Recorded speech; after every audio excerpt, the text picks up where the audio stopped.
ሰላም የዩቲዩብ ቤተሰቦቼ እንዴት ናችሁ? ሰላም ነው። ዛሬ የምናየው ስለ ዋን ዌይ አኖቫ ይሆናል።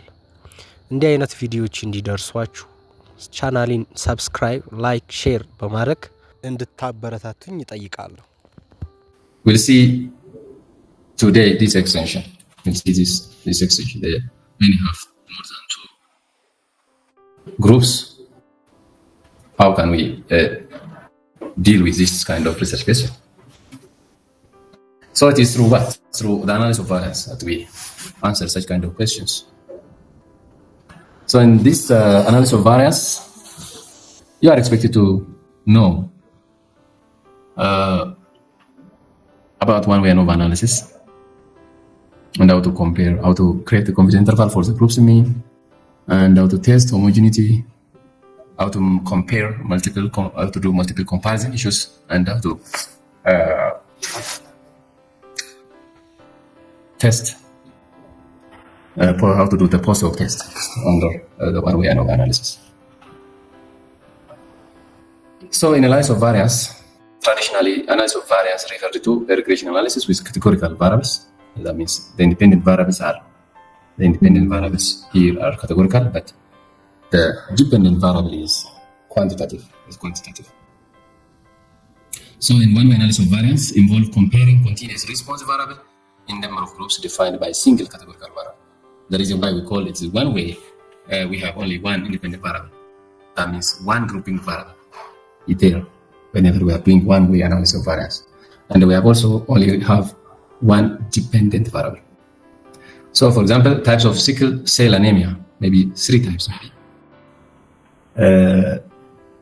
Type of sickle cell anemia, it might be three types, and hemoglobin level. The dependent variable here is hemoglobin level, and the independent variable or the grouping variable we have is the type of sickle cell anemia. Can be 3 or 4. So there are assumptions of two independent sample t-tests will work here also. We maintain the assumptions we have seen, the normality, the independency, and having constant variance across the groups should be maintained in analysis of variance too, in one-way analysis of variance. So the critical assumption of this analysis is that the error term for each observation are independent and have same normal distribution. This assumption is often reasonable as long as we only have one response observation per patient. So the exposure groups are classified by just one variable in case of one-way ANOVA, and the method is based on assessing how much of the overall variation in the outcome is attributable to the difference between the exposure group means. Hence, the term is termed as analysis of variance. Plus, about the variance we have, and then we determine about for the equality of the certain parameter like mean. You can see some notations. Here Xij means observation of the ice factor for the j's individual. So we have to identify the group as well as the number of observation in each group, and we indicate X here is a variable of interest, which is quantitative, and the IJs will tell us the group as well as the number of the serial, the list in the group. See, Xij means observation of the X factor for the j's individual. When I say factor, it is group. The Xi dot is the summation of the observation, total observation for the ice factor in each group. When we say Xij, the summation of the measurements in group. When I say Xi dot is the summation of the observation within the ice group, and the X bar dot is the overall mean of for all the responses, and the X dot is the summation of all the observations you have, and the X bar I dot is the sample mean for the ice group, in the ice group. So the variance around the mean is, as you know, is the summation of X, the summation of each deviation from their means. Xij minus X bar square over n minus 1 will give you the variance, and when you the total sum of the square, we have another term is the total sum of square, indicated by denoted by SST, is the numerator of the equation for the variance. The numerator, this one. We call this one. Forget about n minus 1. SST is the numerator of the variance here. So the numerator, this numerator is termed as what? SST. That means total sum of square. Times total sum of square. So SST is sum of all observation in all the group. All observation in each group. And also there are a lot of observations in the group, and then we sum all of it and we get the numerator of this variance, and we call that as total sum of square. So in some ways we can partition this one. We can partition this SST in some ways like this.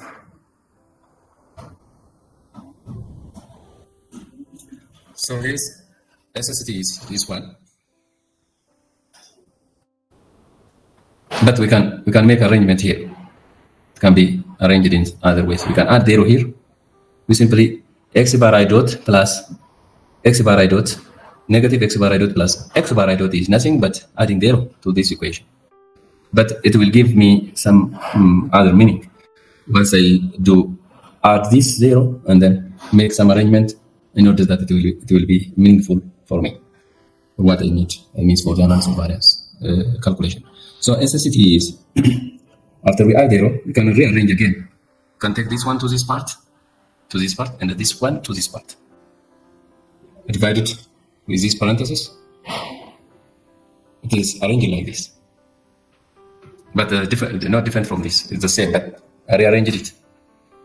Then SST, when I solve for, when I add this one, for analyze, if I add this one, and leave this one as it is, this one means is equal to ni times x bar xi bar dot minus x bar dot square, and I will keep this one as it was. But if you see this one, it is nothing but it is a variability due to grouping. Due to the group, it is attributable to the group here. SSB, this one can be termed as SSB, that means sum of square between. So this is sum of square between. And this one is the residual, which is sum of square within. Sum of square within. So in doing this, I partitioned the SST into SSB and SSW. SSB means sum of square due to the group, and SSW is the residual sum of square, the error. In other ways, this sum of square within is nothing but it is ni minus 1 times si square, the variance we have seen here. This variance s square n minus 1 times this s square times s square times this n1 n minus 1 will give you sum of square here. And therefore, we can write in such ways. This sum of square within is nothing but summation of ni minus 1 times si square. In this case, si is the variance of the ith group. That means each and every group will have its own s standard deviation or the variance. And the between group degree of freedom is k minus 1. That means if we have k number of groups, the degree of freedom will be k minus 1. And the within group of degree of freedom is n minus k, where n is the total number of observations we have, minus k, the number of groups we have, where n, as you can see, n is equal to n1 plus n2 plus n up to k. So by this, once we do this, between group mean square, why we are need of degree of freedom is we have to divide it. We have to divide the partitioned sum of squares with their degree of freedom. So, and when we divided sum of squares with their corresponding degree of freedom, we'll get mean squares. So the degree of freedom for the between one is k minus 1. So SSB over k minus 1 will give you a mean square between, and SSW minus n minus k will give you the mean square within. So from this, we derive the F statistics, which is used to test the hypothesis we want. So F statistics is nothing but it is the ratio of the mean square between to the mean square within. You have this mean square between and the mean square within. You have a distribution of S distribution with k minus 1 and n minus k degree of freedom. And then by the help of this F table, we can decide as we did in the t-test, the application of t-test. So if f k minus 1, if f calculated is greater than f calculated at k minus 1 and n minus k degree of freedom at a given alpha value, then we reject the null hypothesis. That says there is equality of the parameter of interest across the groups should be rejected if f calculated is greater than f calculated.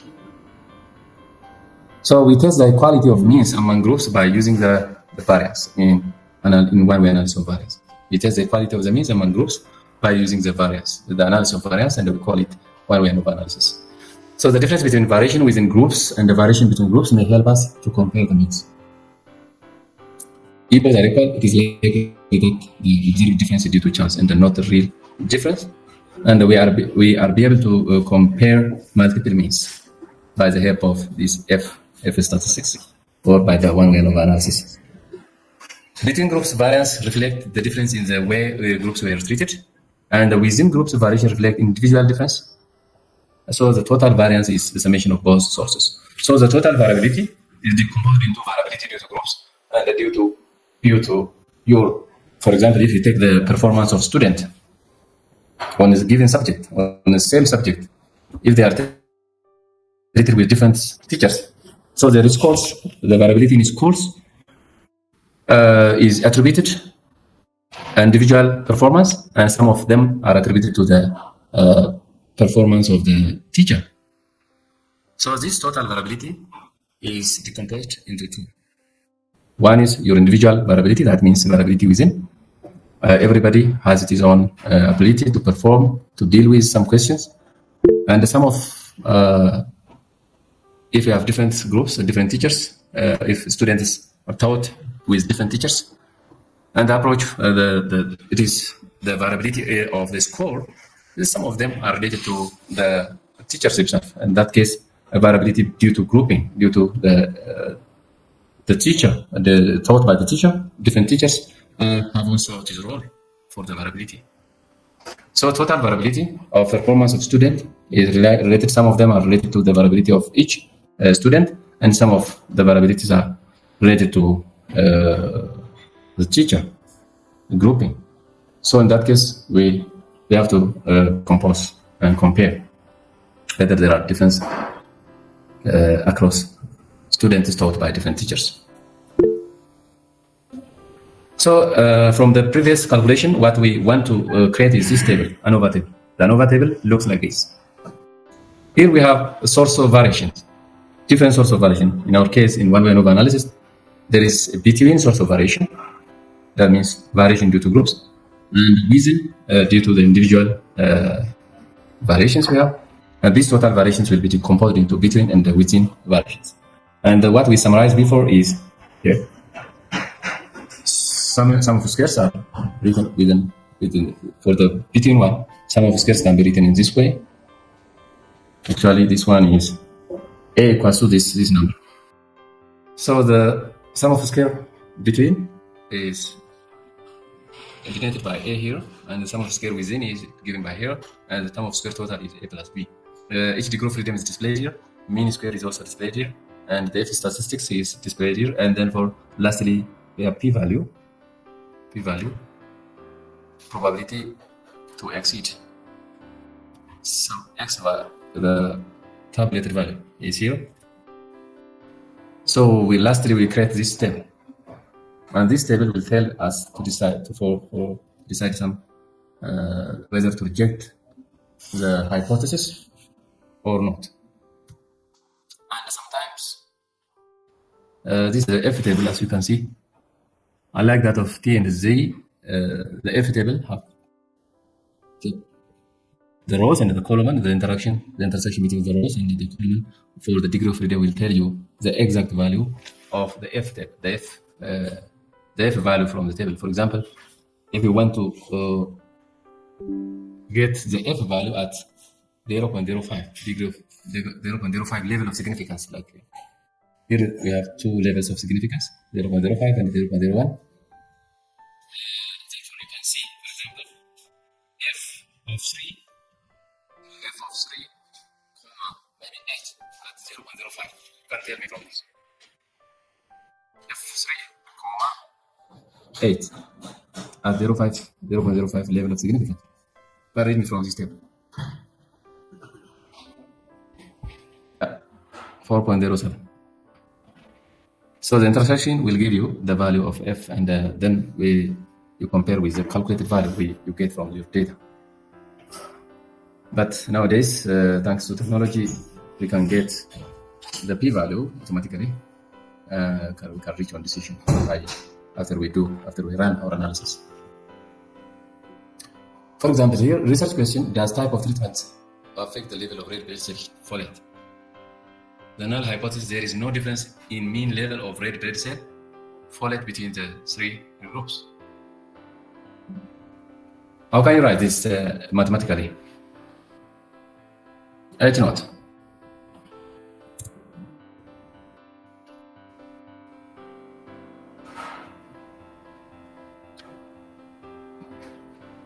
There is no difference in mean levels of red blood cell folate between the three groups. It is a mean. Mu of mu1 equals mu2 equals mu3. And what is the alternative hypothesis? Actually, the alternative hypothesis is one mu is different from the others.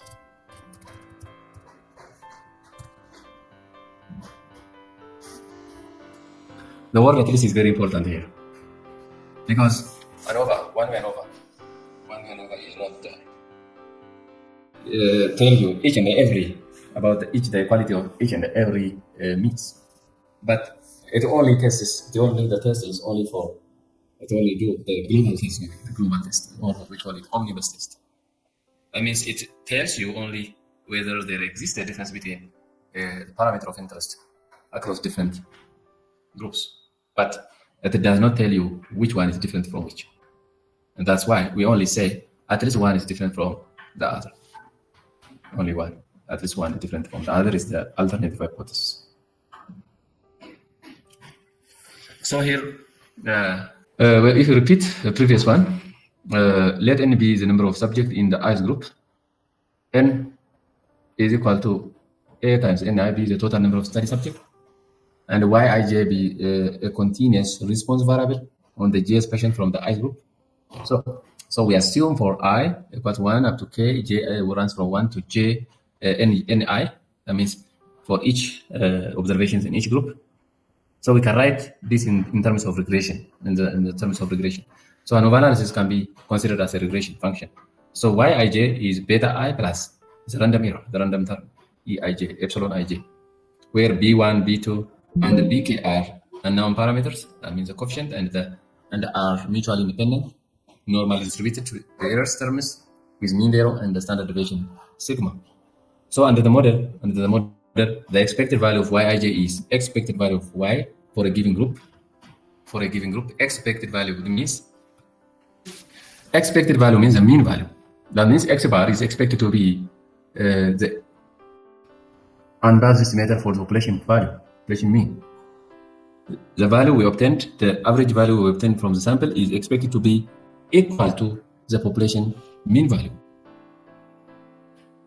For example, that means in our case, this means when we do regression like this, Yij equals Bi plus the random error. In this case, our interest is just to evaluate to get the mean value of Yij that were expressed by these betas and the error term. So this beta I is expected to be the expected value of Yi, the expected value, the mean value of Yi, that means. So in doing this, if expected value of yi for a given yij for a given I is beta I, we can call it bi is the mean of the response variable. The mean of the response variable for a given group.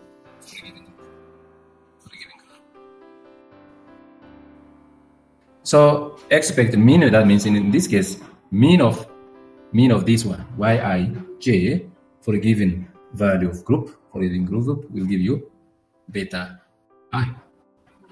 Because this is a random error, and the random error should be count to 0. For this is an impulse matter for the given outcome variable here, yij. So under the model, the expected value of yij is written as expected value of yij for a given group is expected to be beta I. That means the mean of the group, in other words. So such models are called fixed effect models because the parameter beta 1, beta 2, beta k are a fixed constant that are attributed to the underlying populations. So the response yij differs from beta I only because of the error term, that means. So let beta 1, beta 2, and the beta k as the least square estimate of beta 1, beta 2, and the beta k respectively. That means if small beta is from sample and capital beta is from the population, we expect that beta 1 is equal to the capital beta 1 and the beta 2 is expected to be the capital. The expectation of beta 1 small is equal to the beta 1 and the expectation of beta 2 is equal to beta 2. So y bar I means the expectation of the response variable is given by the summation of the group and yij over ni. That means sample mean for the i's group. Sample mean for the i's group will be obtained from this. And the s square is also given by the summation of all the observations divided by n minus k, when k is the number of groups we have. And b, the mean square error. The mean square error estimate for the variance we have. So we estimate sigma by SOS, which is called the root mean square. It can be shown that bi is equal to yi bar, and the expected value of beta small is equal to beta capital, and the expected value of s square is equal to sigma square. So the 95% confidence interval for beta I is given by that.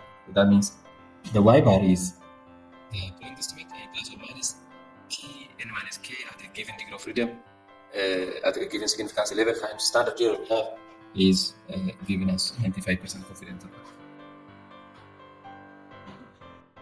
Constant variance should be maintained for the error term. That means the difference is on S, the confidence interval. When we maintain constant variance, if the assumption of constant variance is maintained, we have one S, uniform S. On this, the point is on the standard error. If we assume constant variance, we have S here, and the square root of ni is already there. But if constant variance does not work, Si should be inserted in the standard error. In this case, where Si is the sample standard deviation of Yij within the I group. In that case, we don't assume equality of variance, and we don't. In that case, the S should not be also constant. Instead, we have individual S's in each of the group, and we have to. It should be built in the standard error. It should be part of the standard error calculation if constant variance assumption is not working. So here we wish to test the null hypothesis that the expected response is the same in all groups. That is, we wish to test whether beta 1 is equal to beta 2 is equal to beta k, or other ways, mean 1 is equal to mean 2 is equal to mean 3 or mean k. We can calculate the statistics that has F distribution with k minus 1 and n minus k degree of freedom, as I said before, when the null hypothesis is true. So we reject the null hypothesis in favor of the multi-sided alternative hypothesis when the F statistic is sufficiently larger than the F tabulated. So the p-value associated with this test is the probability that this statistics exceeds the observed value when the null hypothesis is true. So when there are just two groups, the F statistics will have 1 and n minus 2 degree of freedom. In those cases, one-way ANOVA analysis is equal to independent sample t-test analysis.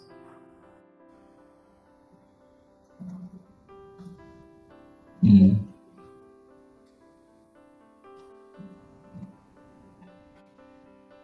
this is already discussed. So in ANOVA analysis, we always do what? Multiple comparison. Multiple comparison should be the research interest. We want to compare different means or different proportions. If the analysis of variance F is statistically significant and the number of groups is not too large, we can make a pairwise comparison of the different groups. If the standard deviation within K groups appears similar, we can increase the power of the test by BI equal to BJ by using this formula. Don't worry about this formula. It's just to show you where we are comparing different means in other ways as we did here. We can write in terms of linear regression. Comparison of means in other ways is comparison of the coefficients. And there are different scenarios, different confidence interval construction for different scenarios to show that. Example, a 95% confidence interval for the difference in population means. If we are interested in the comparison of the difference between two populations, the 95% confidence interval for such scenario is also displayed here. So we are talking about standard deviation. If the standard deviation is different, we have to take the difference S's. If the standard deviation is similar, or that means if the assumption of having constant variance is hold, you have to insert S to the standard deviation to the standard error calculation. S should be taken in such cases.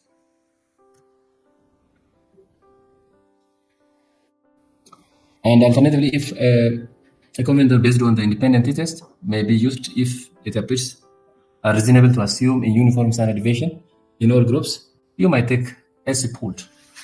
S pooled might be used in the standard deviation calculation. So the difference lies on what? On the standard deviation, not on the others.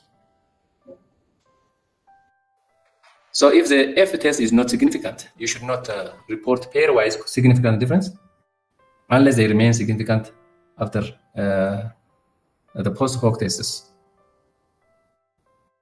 So as I said before, ANOVA analysis or one-way ANOVA analysis, undertaking one-way ANOVA analysis is just undertaking a global test, whether there exists, it shows whether there exists a difference, at least one mean difference if it is a mean which will be compared.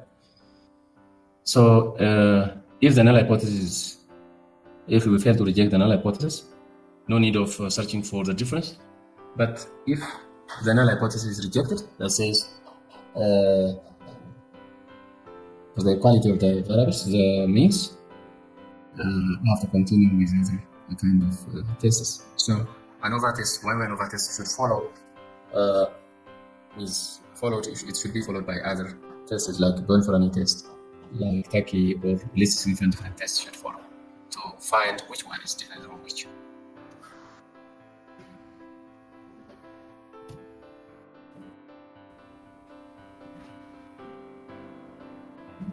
So this LSD and Bonferroni or Taki or some others are used to what? It's used to test the post hoc test. They are used to do post hoc tests. Once we reject the null hypothesis, we should follow with other tests like Fisher, LSD, and Taki, Bonferroni, and so on.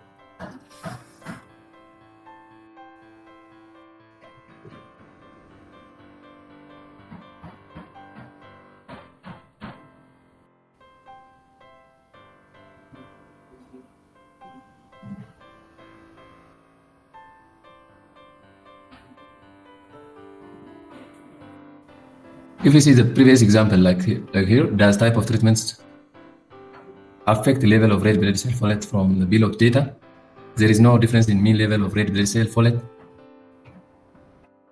between the three groups. If you can formulate such hypothesis, and you can see there are three groups here. Three groups.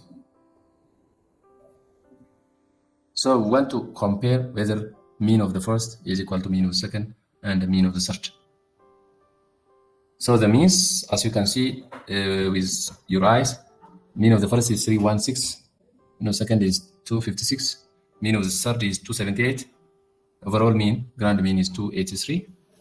So if you see simply, 316 is different from 256, and it is also different from 278. But this difference, as you can see here, the difference we can see from the summary, is not tested. And we want to test whether this mean is equal to mean this and this is equal to this. This difference observed is due to chance or not. See, this is the different summaries. Number of patients are here, mean is here, standard deviation is here, and individual x's are also displayed here. And we can summarize in the form of ANOVA table. And from here, total sum of square partitioning is sum of square due to difference between groups, and sum of square due to difference observations within group. And SST is equal to SSB plus SSW. This and this will give you this. The point is getting this value, mean square divided mean square between divided by mean square within. And this ratio will give you the F ratio, F value. That means F tabulated from your data. And if you are using some statistical package, you may also get P value. And then you can reach your decision whether there is, 22 minus 3 is 19. This figure divided by this figure will give you the mean square, and the ratio will be 3.71. And once you get this one, you can compare whether the F tabulated here, F calculated here is greater than F tabulated, or you may also use the P value to reach a conclusion like this. So here, as you can see from just looking on the F table, you can use P value is already displayed here, and the conclusion is at least one of the groups mean differ from the other by more than we would expect by sampling variation by chance. So that means there is at least one mean difference exists across the groups. Once you reach on this conclusion, you have to proceed with searching which one is different from the rest, which one is different from the others. So to do this, if you reach such such conclusions like rejection of the null hypothesis, pairwise comparison of groups means, or you may call it post hoc test or multiple comparison test, should follow the ANOVA analysis. So ANOVA test tests only whether there is a statistically significant difference among groups means, but it does not tell which particular groups are significantly different from the rest. So to identify them, we use either pre-planned or post hoc test if F test is significant. That means if P value for the F in the F test statistic is different less than 0.05. If we get P value less than 0.05, that means if we reject the null hypothesis, we should identify which one is different from the others. And that can be done through different ways, like by different methods, like the Bonferroni test, Taki and Daniet, student Newman, Hall's test, Duncan test, least significant tests are also there. There are a lot of multiple comparison tests should follow to be used after we reject the null hypothesis that says there is no difference in the means or in the parameter of interest. So the use of some scholars may prefer the Bonferroni, some may prefer Taki. Some are good when we have a small number of groups, and some are good if you have a large number of groups. So in any ways, this pairwise comparison should follow either by either of these methods. በቀጣይ ቪዲዮ two-way ANOVAን እናያለን። እስከዛው መልካም ጊዜ